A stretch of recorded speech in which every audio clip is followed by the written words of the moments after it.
Welcome back to another technical deep dive here in the debug zone.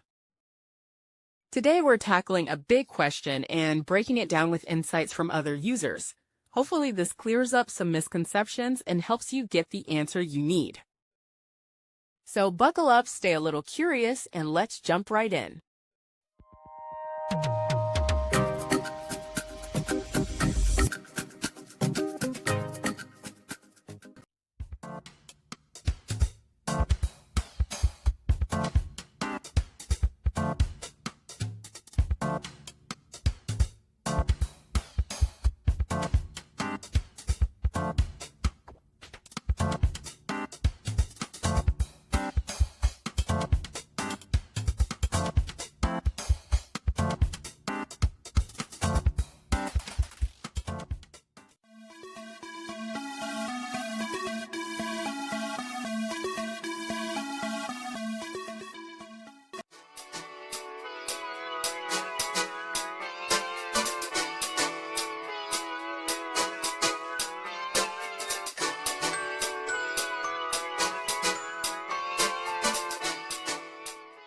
And that's a wrap.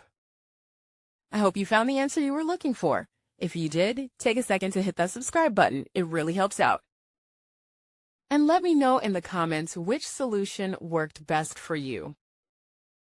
See you next time in the debug zone.